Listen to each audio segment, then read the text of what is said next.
Hello everyone, my name is Lisa. I'm 29 years old and currently living in Atlanta, Georgia, though I'm planning to move soon. Recently, I ended a difficult year-and-a-half-long marriage. It was a challenging time, but with my father's support and the intervention of the police, I managed to get through it. Looking back, I realize I should have been more cautious before accepting the proposal. I've always been shy and reserved, finding comfort in solitude. Most of my time is spent on my computer, immersed in the digital world. Occasionally, I'll visit a pub for a drink, but I'm uneasy around strangers and hesitant to form new friendships out of concern for my safety.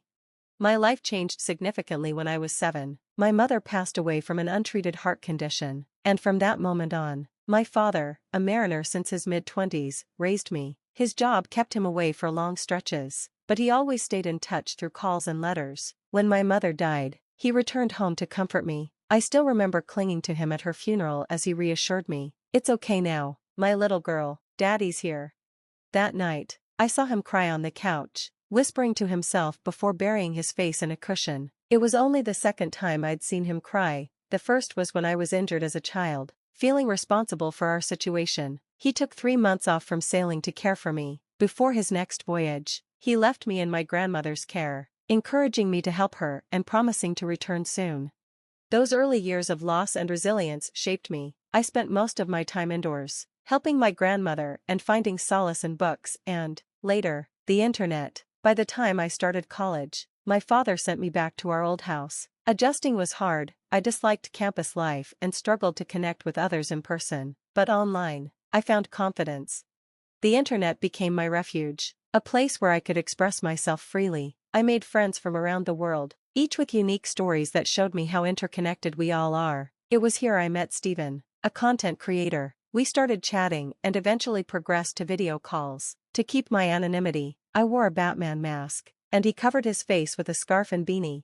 "Hi Lisa, it's great to finally see you," Steven greeted during one of our calls. "Hello Steven, nice to meet you, virtually," I replied. "How are you feeling today? Have you chatted with many people?" he asked. "I'm okay, just a bit nervous," I admitted.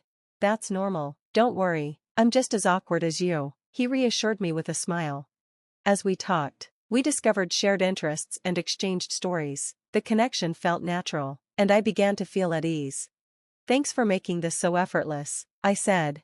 "The feeling's mutual, Lisa, you're great to talk to. Let's chat again sometime, I'm usually online playing Mario," he joked. Our conversations deepened over time, and though we only knew each other online, we formed a meaningful bond. Meanwhile, my father remained cautious about my online activities. Over dinner recently, he asked about my plans. "So, how are your studies, Dove?" he asked. "I've graduated, Dad," I replied, a hint of sharpness in my voice. "You wouldn't know, you weren't there." He sighed, looking regretful. "Oh, Lisa, I'm sorry, I know I missed a lot. I even emailed you saying I'd be there for your birthday." "Tomorrow's my pumpkin's birthday," he exclaimed, trying to lighten the mood. "Stop calling me names, Dad, I'm not a kid anymore. To me, you'll always be my little dove." "But seriously, what are your plans? Are you thinking of working?" "I'm not sure yet," I admitted. "What do you mean you're not sure? What are your friends up to these days?" His questions made me reflect on where my life is heading. While I'm uncertain about the future, I know that both the digital and real-world experiences have shaped me. For now, I'll take one step at a time, guided by the lessons I've learned along the way. "I don't have any friends, Dad," I finally admitted, my voice barely above a whisper. My dad sighed deeply. "Lisa, I didn't send you to live with your mom's family just so you could stay cooped up inside all day. There's a whole world out there, so many people you'll never meet if you don't step outside."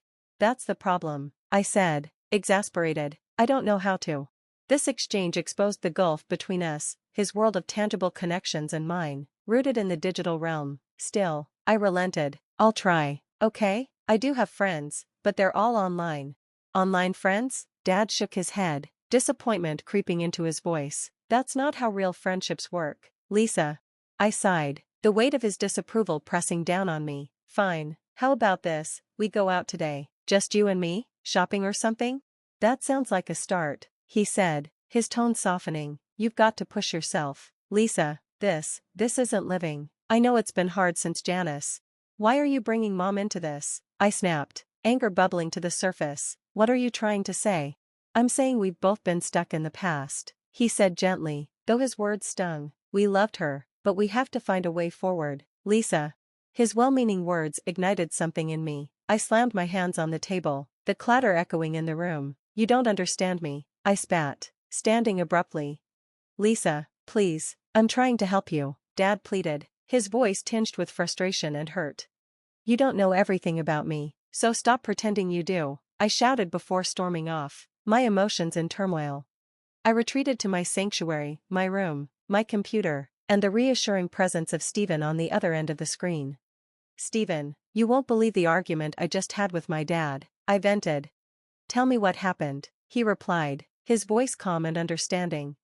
I poured out my frustrations, the sense of being misunderstood, my dad's inability to grasp why I found solace online. Stephen listened patiently, never judging.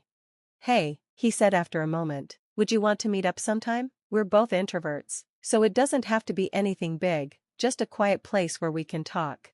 His suggestion startled me. I'm not sure, it feels so sudden, I'd need time to think about it, I said, my voice hesitant. Take all the time you need, Stephen replied warmly, whenever you're ready, you know where to find me, here's my address. Why are you so kind to me? We're just strangers, I asked, confused by his unwavering support. Because I like you, Lisa, he admitted simply. You, like me? My voice wavered with disbelief. Yeah, he said softly, I'd like to get to know you better, and if you ever feel the same, I'm here. Meeting Stephen felt like a leap into the unknown, but one I knew I needed to take. Standing outside his house for the first time, my heart raced with a mix of excitement and apprehension. After a month of chatting online, I was about to step beyond the screen into a new chapter of my life. I was about to meet Stephen in person for the first time. Surprisingly, he lived just a 15-minute drive away. Taking a deep breath to calm my nerves, I knocked on the weathered wooden door. It creaked open, revealing Stephen's warm smile, which immediately put me at ease.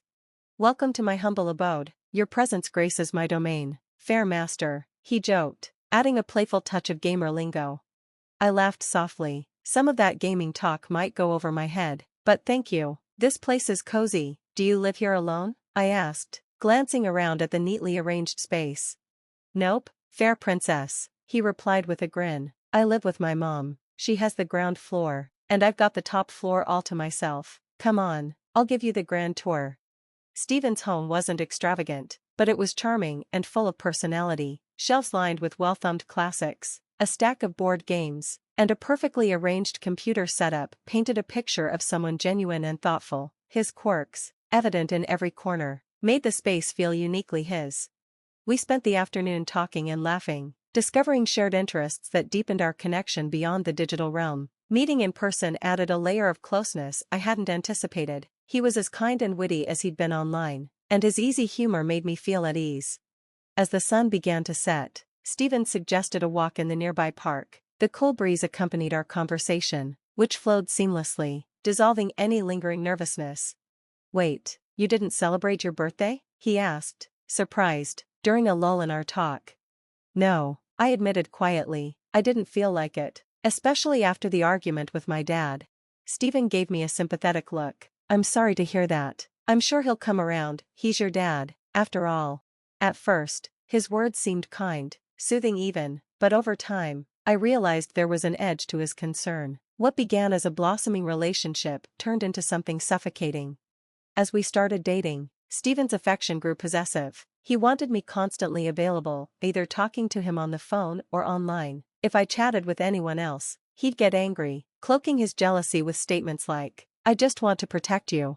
I believed him. Why did I believe him?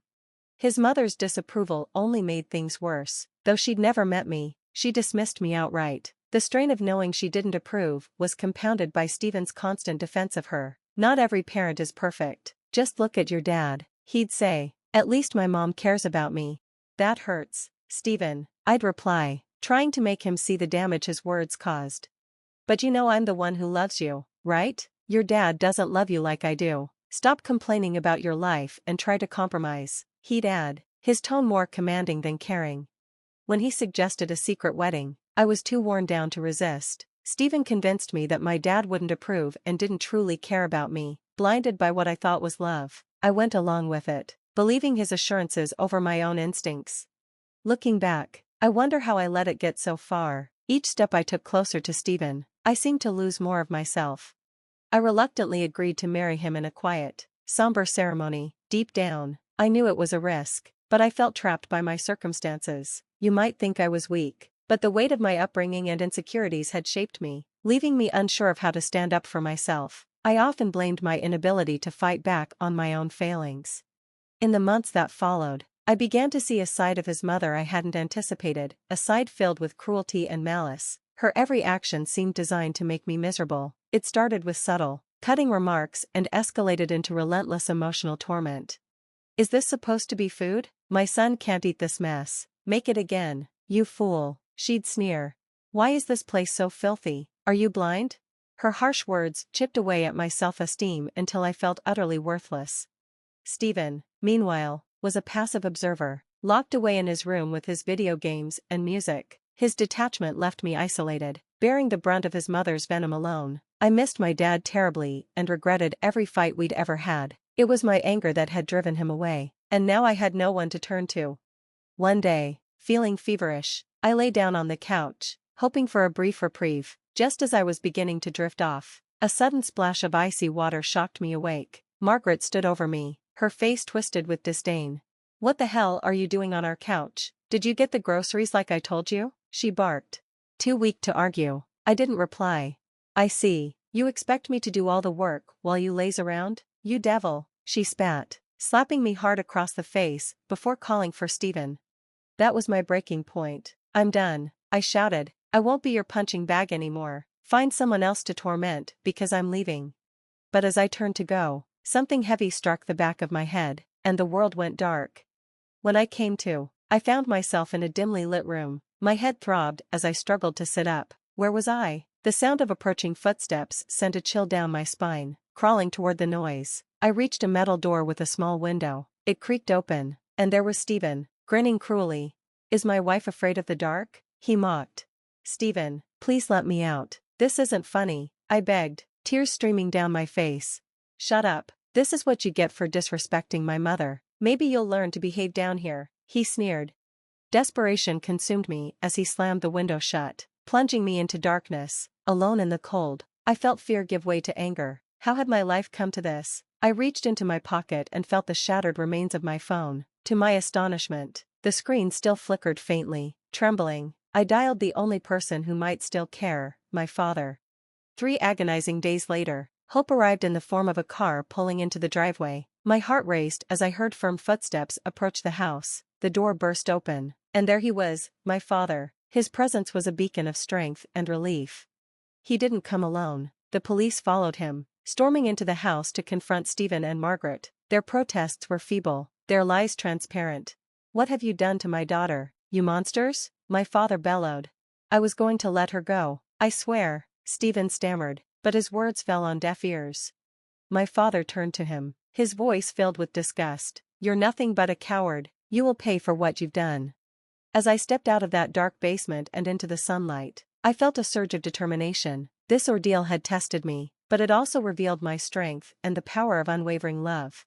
I decided to leave Georgia and start anew in California with my dad. I vowed never to let anyone silence me again and to be more cautious in trusting others. The scars of this experience would remain, but they would serve as a reminder of my resilience and the promise of a brighter future ahead.